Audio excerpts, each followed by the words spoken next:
Hello and welcome back to another episode of the Weekly Waypoint. Today we are playing Need for Speed Free Hot Pursuit. And if you're thinking, but Christian, I've played Need for Speed Hot Pursuit, it doesn't look as crispy as this. That would be because you played a different game, a more modern Need for Speed with Hot Pursuit's name. And you might be thinking, no, Christian, I've played the more modern Need for Speed Hot Pursuit, the remake of the original Need for Speed Hot Pursuit, to which I would say, no, you still don't get it. That's a remake of a game of the same name that is not this game. I know we're all on the same page probably, but it's fun to make fun of Need for Speed's naming conventions. This is the third entry in the series on PlayStation 1, and I am pleased to say this game is fantastic. This game, I think, stands the test of time.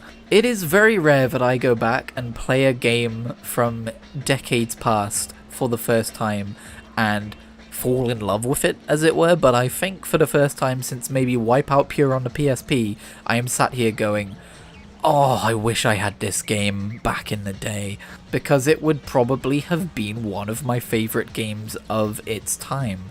Like, even still, even today, I would have played this game to death as a kid. Are you kidding me? Last week I mentioned that Need for Speed 2 had some surprising similarities to a niche favourite game of mine on the PS1 called RC Revenge, in terms of not the way it plays, not the aesthetics of the tracks, but just the way that you have these different tracks in different locations, and some of them are kind of fantastical, and I don't know, it's hard to put my finger on, but it's also present here in Need for Speed Hot Pursuit. I just know that this is a game I would have loved as a kid, partially because I love it as an adult. Like, I don't know, maybe you've been watching these week to week, maybe you can't put your finger on what makes this game so much better than Need for Speed 2 from last week, but to me it just feels more coherent. It feels, I mean, it looks a lot better for one thing. This is when it really starts to look like a solid video game instead of just a bunch of crispy pixels glued together in a slightly 3D-like manner. It feels solid, the handling feels nice, it's just fun, and I don't know, there's something about Hot Pursuit. It's the first game I've ever really heard of in the series. Before 1 and 2, when I was a kid, I'd heard of Need for Speed Hot Pursuit, and I can see why. And I am tempted to go and check out the different versions of this game. We don't really have time for that within this retrospective, maybe it's something we'll do in the future, but I'm tempted to track down a PC version of this game and just see how different it is to the PS1 version. Probably mostly in terms of visuals, but given the gaming era, it could be a little bit more than that. Now, instead of just throwing praise at the game, I should probably talk about the game itself. How has it changed since previous games? How has it evolved beyond just visuals and game feel? Well, in this one, we introduce Hot Pursuit mode, and I'm not going to be showing that off in this video because there's so much to get through, and I really just wanted to concentrate on the pure racing side of things and the tracks themselves. However, I'm not averse to doing a future weekly waypoint where I do all of the tracks in Hot Pursuit mode. Basically, in Hot Pursuit mode, you are racing against one other individual. I think it has to be just one other car. I don't think it can be a full grid. And then the police come after you, and if you slow down too much while they're chasing you, you will get a fine, which is kind of just really just a time penalty, just a speed penalty. And if they catch you 3 times, you just get eliminated from the race. This game also has 2 driving modes. It has arcade handling and simulation handling. I did give simulation handling a go. As far as I can tell, it just makes it harder to corner, and it just makes the game feel worse and not very fun. So every track raced in this video will be of the arcade handling. This game also does something which I look at RC Revenge as doing as well. Maybe RC Revenge took inspiration from this game. I don't know when it came out, what year or whatever. It's probably just more of a genre thing because Need for Speed 3 is absolutely just playing off of the way real track racing works. But they do a thing where you've got these first 4 racetracks, and you can see here as we're going past a cornered off little area there. The back 4 racetracks in the base game are these tracks again, but you take differing routes, and it's really cool. You will see the differing route for this track as well. It takes you to some crazy locations, and it's just really fun to be like, wait, that was over there the entire time. I've talked before about how RC Revenge does this and how that blew my mind as a kid. This would have also blown my mind as a kid. But unlike RC Revenge, and I should really stop comparing these two games because most people have never heard of that game, but in this one also it does change the weather conditions and the time of day and stuff. Although you do have the ability to change the time of day and some, I think maybe the weather conditions too, when you're setting up these races. This game is just more malleable, more customizable than any previous Need for Speed game that we've checked out. You can also have mirror tracks and reverse tracks, all that good stuff. And in fact, this game has a lot of tracks, and I want to check out every single one, so we are going to break from tradition here and actually spend 2 episodes of the Weekly Waypoint playing this game. Next week, we will continue playing this game. This week, we play the first 6 tracks, so you will see 2 of those kind of like return to a familiar place but go down a different road and see a different side of the area kind of tracks at the end of this Weekly Waypoint. But there are 2 more of those, and then there's like 6 bonus unlockable tracks that you unlock with cheat codes, which is wild.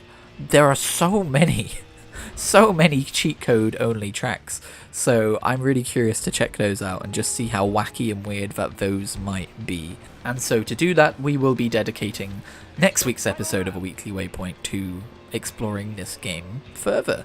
I hope that's okay with you as well, viewer. I did have a comment last week telling me about some cheat codes I could use to unlock a track and some different goofy vehicles I could race around them with and stuff. And I thought it's kind of a shame that I just play 1 episode of a game and then leave it behind and we don't take the time to like explore them more. So I'm not going to promise this for like future upcoming games as well, because otherwise this retrospective will last forever.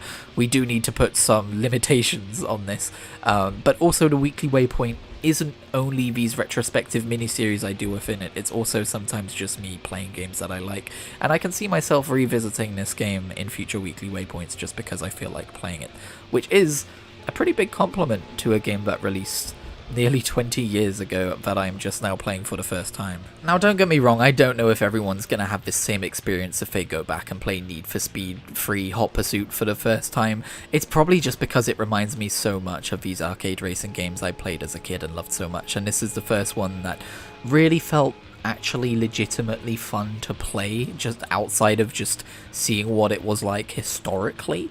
Pardon me for using the term historically, I cannot be held accountable for any grey hairs which may have just appeared. But yeah, I do highly recommend, if you like these kinds of games, going back and checking this one out if you didn't play it back in the day, because you might just find yourself a new game that you feel like playing even though it's super old. I really do wish that they would look into re-releasing these games in some kind of collection. I think it is long overdue. Not just Need for Speed Underground as we all keep saying, but like these original Need for Speed games as well. The issue is always licensing, right? But the thing I'm thinking of is, well, I can't remember if I said this on last week's Weekly Waypoint either, or if this was just like a Blue Sky post I made, but like, every time they go to make a new Need for Speed, they have to deal with licensing. Why wouldn't they want to do that to re-release a remaster of their old games? I feel like they would sell very well. I don't know, maybe the car manufacturers are like, you have to provide the most up-to-date looking visuals for the cars or something. Maybe it's something I'm not privy to. But yeah, it's fun racing through these tracks as well, because for the first time in the series, a lot of them have like little alternate routes, little tiny little shortcuts, which aren't going to give you a huge like boost over your opponents, but like little skill-based ones, little narrow lanes to go down and stuff, and it's really fun to kind of seek those out and make use of them. But yeah, I think I'm pretty much done talking about Need for Speed for now. It's a brilliant game, and we're going to come back to it next week. And yeah, it's a lot of fun. But Need for Speed Free Hot Pursuit is not the only video game, shockingly, that I've been playing this week, so let me catch you up to speed on what I have been playing. Firstly, as mentioned last week, I have been playing More Fantasy Life I, The Girl Who Steals Time. The game has now had its full public release, and I am thrilled to see just how successful it has been, especially since Level 5 published it themselves. I know there was some, unfortunately, some mishandling of that. I'm going to put it down to lack of experience publishing their own games. It does seem like they usually go with a bigger publisher, but yeah, it's cool to see a smaller company get a big success like this. The game has sold 500,000 units at time of last checking, or the last news I saw from a few days ago said that. And yeah, people seem to love it, from people who have played the original 3DS game to people who are checking the series out for the first time. It's fun because it is a bit of a flooded market these days. These Level 5 calls it a slow life RPG, but these RPG games which have a bit more of a focus on, like professions, specifically farming and like relationships and stuff like that. This isn't really one of those games, but it does occupy a similar subgenre. But it's fun to see Fantasy Life just come in and dominate it and be like, well, I don't know if dominating it is a bit of hyperbole, to be fair, but just be like, yeah, people loved me back when this genre was a lot less crowded, and they still love me because I'm still kicking ass. So far in the game, I have unlocked... I'm still just sticking to Paladin for my combat life for now, but I've unlocked woodcutting, I've unlocked mining and fishing, I've unlocked carpentry and blacksmithing, and yeah, there's still a bunch of lives for me to go and unlock. It's great because they all have kind of like cross-life synergy with each other, so you woodcut to get wood for carpentry, and then you use the carpentry to make like a fishing pole, which you might use for fishing, so on and so forth. You fish up food, or you fish up fish, which you then use as cooking, or in the chef life or whatever it's called, to make food for, like, I don't know, I'm assuming health and buffs and stuff for combat professions. Everything interlinks in a really fun way.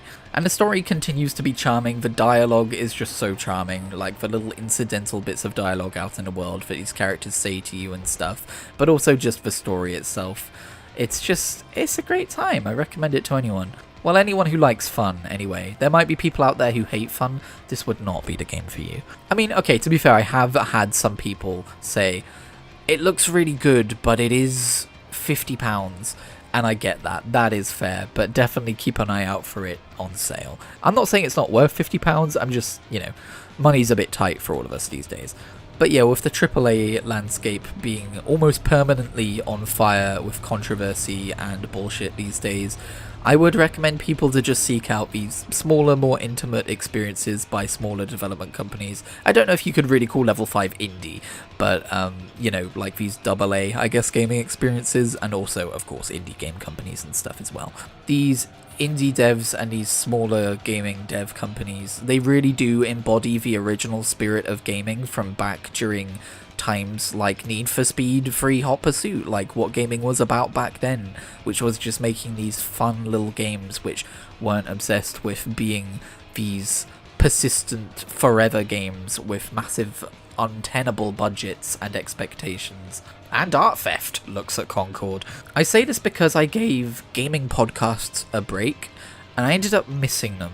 I listened to a lot of Core, I listened to a lot of the Grinding Gear podcast, I listened to The Instance and stuff like that, and being away from that stuff, I won't lie, you do find, and probably because I quit Twitter as well, you do find yourself missing out on a lot of the, like, idiotic controversies and the toxicity surrounding, like YouTuber clickbait videos and stuff. And I ended up really missing some of those gaming podcasts, so I did tune back in. And yeah, just hearing, and by the way, the podcasts themselves are great, they're not part of a problem at all, you should check them out. But hearing them talk about those problems, both in the games industry and the toxicity of the people capitalizing on pointing at it and stuff like that with extreme language and stuff, it did make me go, yeah. This is probably why I'm just getting so deep into retro gaming lately as well, of just like, I don't have to worry about any of that shit. I don't think the big gaming publishers, the biggest people in the industry, realize we don't really need them. We're kind of fine. We've got decades worth of great games, and we've got smaller games which do things the bigger games want to do, but better, that respect people's time and stuff, like AAA games are still fun and still good, but they are not the end-all be-all, and if they do try some bullshit, I've got plenty of other places I can spend my time. And I'm just hoping that more and more people come to realize that, and that developers, or it's not really the developers, it's more the publishers who are pushing for the developers to add these things. I really hope that some of the most toxic, like, industry suits start to sweat a little bit and realize that too. But maybe that's just me being naive, because let's be honest, The vast majority of people who play video games don't even pay attention to gaming news, don't even really give a shit. They'll happily splash the money on these foot packs in FC or whatever to get their ultimate teams done every year from scratch. You know, it's probably just the minority of people who are like, yo, that shit sucks. But we can still choose not to interact with that stuff or reward it, I suppose. No, you'd never catch me playing a AAA game made by a big publisher with overzealous microtransactions within. Anyway, the other game I've been playing a lot this week is World of Warcraft. No, I know. Not too much more to say here because I did talk about this last week as well, but I have been spending more and more time in World of Warcraft, getting more into it than I've been probably since the launch of The War Within. But unlike the launch of The War Within, it is not current content that I am... Actually, no, you know what? I've been doing the Horrific Visions Revisited, which is the latest thing of content they've put into the game, where they're kind of... I mean, it is literally just the BFA Horrific Visions again. I don't think they've really messed with the gameplay elements too much there, but that's not something I really interacted with much at the time, and I can tell why, because it's very Groundhog Day coded, or I guess maybe to compare it to a video game, it's very Majora's Mask, which might cause some gasps of sacrilege from people who love Majora's Mask, but that type of gameplay has never been for me. Starting in the same point over and over again, and then you are making progression each time because you are unlocking upgrades and keeping your sanity for longer, and therefore you're able to go and do more districts in Stormwind and stuff, and then combine the different boss powers from the sub-bosses you defeat into the final boss at the end to make it more difficult, get better rewards, look for secrets and stuff. It is a good gameplay loop, but unfortunately I burn out very quickly on it because you do start in the same position every time, and it's not really randomized or anything, it's just the route that you choose to take each time, so it can get quite repetitive for me. But I have been playing it more than I ever did when BFA had it out, and I am enjoying myself. But beyond that, since the Winds of Mysterious Fortune buff ended, and the wind went out of my sails for like a day, because I was really enjoying leveling alts and stuff, but instead I've decided to really crack down on farming transmog from old raids, which I actually haven't done since the warband system was released in The War Within, which means now when you basically run through an old raid to collect... If you don't know what a transmog is, by the way, it's like the different armor sets and stuff, so basically outfits. Now, instead of only getting the transmog for the class which you are running it with, you get every bit of transmog that drops for every class from a single run, which is so nice. And so I've had a lot of fun running through old raids, which I had collected everything for Druid on, but not everything for all of the alts. So I'm literally doing like Molten Core again and stuff. And to complement this new frenzy of collection activity, I've drawn up a new spreadsheet, I know, with all of the different tier sets on it, all of the different classes, and a little check sheet, and all of the little difficulty increments as well for the later ones. A little check sheet of just if I've collected the full set for each one. And on the actual sheet itself, because it only tracks completion, it's a binary yes or no, I have a shockingly small amount of completed sets on there, which has really kind of like bolstered my interest in going out and farming these different transmogs. I'm kind of focusing on Legion right now because I think Legion has some really good ones, especially from Tomb of Sargeras. But yeah, I've literally just been running the different difficulties of each raid, and there's always the opportunity of burning out on that, but one of the reasons I ended up going back and getting a gaming podcast back in my life, that being the Grinding Gear podcast, it's because I just wanted those vibes that I had from previous times when I used to just, you know, grind old transmogs and old raids for mounts and stuff. I would just listen to gaming podcasts and stuff in the background, and it's absolutely a vibe I missed having.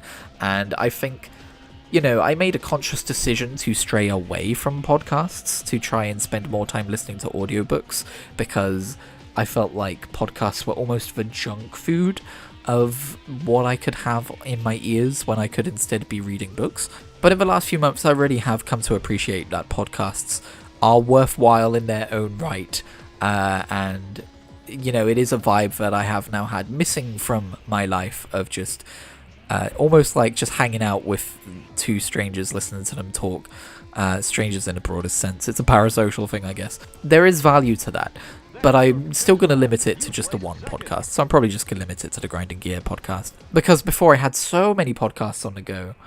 And yeah, I still need to make room for audiobooks, I think. But yeah, I just kept watching YouTube videos in a little pinned overlay window while I was playing WoW. I was just like, if I'm doing this, why am I avoiding podcasts? Come on. But yeah, just to clarify, it was never that I thought podcasts weren't worthwhile. It's just that I thought I had too many of them, and keeping up with them was becoming a bit of a chore, and it was just pushing out too much other time for other media to coexist with them. Also, I don't really have a lot to say about this yet, because I haven't really played with it too much. But I've been super curious about the Total War Warhammer games for the longest time, and they went on pretty deep discount the other day, so I ended up picking up that trilogy. I've had my trepidations based on people saying that certain games feel hollow unless you buy a whole bunch of the DLC, etc, etc, but when I was researching it, from what it looks like, the previous Total War Warhammer games basically act as DLC for future entries, meaning, for instance, every game has its own base factions, and if you own the games with the base factions in older titles, you get them as DLC in the newer titles, like Dwarves in 2 and 3 when they're a base faction in 1, for instance. Now, I wasn't too sure what to expect from these games, but basically, they are Civilization plus real-time actual battles. When you know in Civilization, when you enact a battle and you see that little animation and they chop at each other and a certain amount of health goes down, imagine instead of that you have like those Time Commanders battles from back when they used Total War Rome to do those. You have your armies arrayed in a field, and in real time you kind of point and click and tell them which units you want them to attack, and you can get them to flank and stuff like that. I was worried that would be a little bit too complex, but it's actually really simple. And so yeah, while I'm not necessarily planning on dedicating a ton of time on getting into those games yet, I did want to grab them and try and like just poke my head in and see if they were for me, and it turns out they bloody well are. This by extension has me curious about the other Total War games as well. I don't know if they're any different, but I do like ancient history, and so the prospect of having those games set in different various periods of times and places in history is something that's pretty cool to me. I've never been a huge RTS guy, but given that most of the game seems to play out more like Civ, I think there's huge potential for me to be interested here. I've never even been a huge Civ guy, but I do like Civ. Now finally, before we go today, I want to talk a little bit about Dragon Quest Day, which is happening tomorrow, and speculate a little bit about what we might see. Now, don't get me wrong, there are many years in which Dragon Quest Day comes and goes, and it's a little bit of a dud. Because at the end of the day, it is a celebration about a single franchise, which, much like some of those Pokemon Directs, I suppose, they just might not have a lot to show certain years. That's just the way things are. However, we do have some Dragon Quest games on the horizon. I think most likely we will see some stuff about Dragon Quest 1 and 2 HD 2D, which will be fun to see, especially since I am very much in the neighbourhood of Dragon Quest 3 HD 2D, and I'm going to try and complete that game before Dragon Quest 1 and 2 come out. I think there's also a decent chance we could see Dragon Quest 12, maybe not see it, but we might get like a little trailer about it or some mention of it, because it has been a while now. I would not hold my breath on that front though. That's very much like we have no reason to believe that would happen, it's just something which might happen. Then we have the things that I kind of hope to see every year from Dragon Quest Day, which may or may not ever happen. First of all, I still really wish they would port Dragon Quest 4, 5 and 6 to consoles, much like how they ported 1, 2 and 3, the mobile versions of those games across. The mobile versions of those games don't look great, so I'm glad that they made the HD 2D versions, but for 4, 5 and 6, the mobile games are basically ports of the DS games, and I think they look pretty great. In fact, speaking of those games, they have just gone on sale for 33% off on both the Google Play Store and the iOS App Store.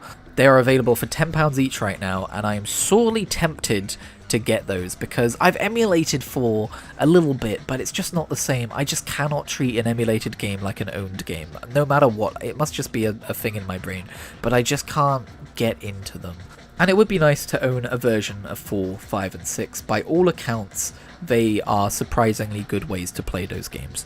Of course, the things holding me back are the fact that I have no way of, like, recording my gameplay passively the way I do for, like, you know, PC games and stuff, or console games, and therefore I would be unable to really make content around it. But, you know, I do that for Dragon Quest 7 on 3DS already as well, and Dragon Quest 8 when I get around to playing that on 3DS. That's one that people don't seem to like the mobile version of, and luckily there is a 3DS version of that game instead. But, you know, there's no real achievements. It's not really on a platform whose ecosystem of games I really enjoy playing games on, if you know what I mean. And most paranoidly of me, I am convinced that the second I buy those games, they will announce ports of those games onto platforms where I would much prefer to play them, like Steam. Perhaps I should do it. Perhaps I should just burn a tenner on one of those games just to really guarantee those ports, you know? Maybe it's a public service I can provide for everyone. Here's the thing though, Dragon Quest 1 and 2 HD 2D do loom in the future for us, and the question is now, are they going to continue these HD 2D games onto 4, 5 and 6 for Zenithian Trilogy? Because those are some of the most beloved games in the series, especially 5.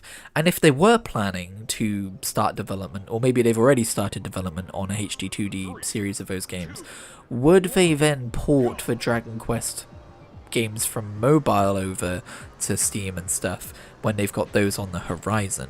The funny thing is, the answer to that question might still be maybe, because when you think about it, the Dragon Quest 1, 2 and 3 mobile ports coming to Switch wasn't announced that long before the Dragon Quest 3 HD 2D announcement itself. You know what, let's have a look. The original trilogy mobile ports came out on Switch in October 2019, and the HD 2D remake was announced to Dragon Quest Day, so that's May 27th, 2021.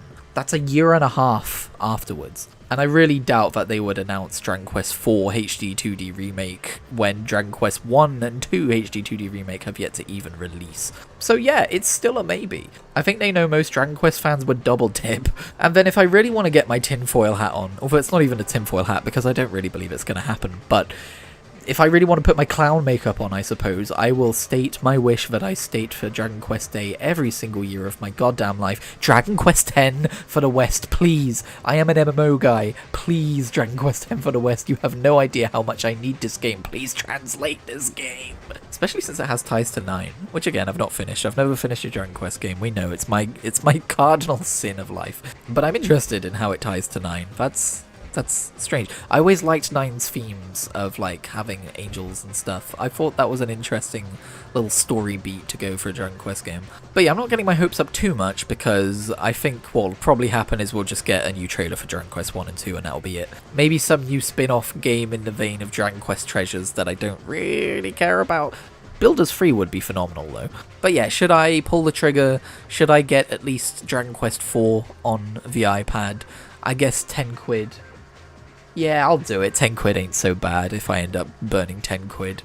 See, because my thing is, if I wait for Dragon Quest Day to pass, I might be too late on the sale. It might be a very short-lived sale. I can't find any sale trackers to see how long these sales tend to last. I'm not that familiar with the App Store's sale policies. I'm still waiting on a price for the Gex trilogy, the remasters that are coming out on Steam. That's unlocking in just over 2 weeks. And you know I've got to have the Gex trilogy on Steam. Speaking of upcoming games and upcoming games news, we are approaching the time of Summer Games Fest and not E3 and all of the presentations that come with it.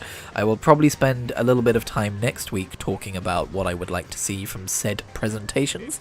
Again, no, I think because I left Twitter and a lot of where the companies do their messaging and I stopped listening to a lot of gaming podcasts, my finger hasn't really been on the pulse as much as it used to be of, like, rumours and things that may or may not be coming and things that I want to be true and so on and so forth. And a lot of my kind of attention in games has just been focused on things I already love, things I find cozy. Honestly, I'm not sure if I'm really thinking of what's ahead like that, like I normally do, but I am looking forward to those gaming presentations nonetheless. They are usually a fun time. But yeah, as you can probably tell from recent weekly waypoints, I kind of have a lot on my plate in terms of games that I could be playing right now. I'm pretty good, thanks. I'm not exactly at a loss of different things I could be playing right now. Now, as we wind down this episode of A Weekly Waypoint, I do just want to make special mention of the passing of a writer/comics creator legend in the space. Peter David sadly passed away, aged 68 recently, and I'm not gonna lie, I didn't necessarily know the name before hearing the news, but what I did know is the character he created, Miguel O'Hara, Spider-Man 2099, and I have very fond memories of reading through the original comic line of Spider-Man 2099, either last year or the year before. I probably spoke about it on the Weekly Waypoint at the time, so I just want to mention, if you like cyberpunk, or you like far future kind of like settings based on a present reality that already exists, or you just want a hit of 90s nostalgia, you can't go too wrong with Spider-Man 2099. And I've not read like the 2014 run yet, but I just found out that he wrote that too, so I'm very excited to get on that. It's probably the Marvel comic series that's on the top of my like to read list, so I might just go ahead and rip that soon. But yeah, I just want to make a small acknowledgement here of like, I didn't know of the guy until now, but I should have done, because he wrote one of my favorite comic series, and from the stories I've been seeing shared about him and stuff, he seemed like a pretty cool guy. So there's a quick comic recommendation for you. In terms of what I'm currently reading in the comic space though, I'm still very much in the DC neighborhood, and I've been starting to check out Nightwing. I read Nightwing Year 1, which is a really fun little limited series dealing with him ending his career as Robin and deciding to be Nightwing instead. And I'm reading his Rebirth era stuff. Anyway, that's going to do it for me. Thank you very much for watching. I will catch you in whatever I make next. Congratulations! You beat the best time for this track. Congratulations! You beat the lap record for this track.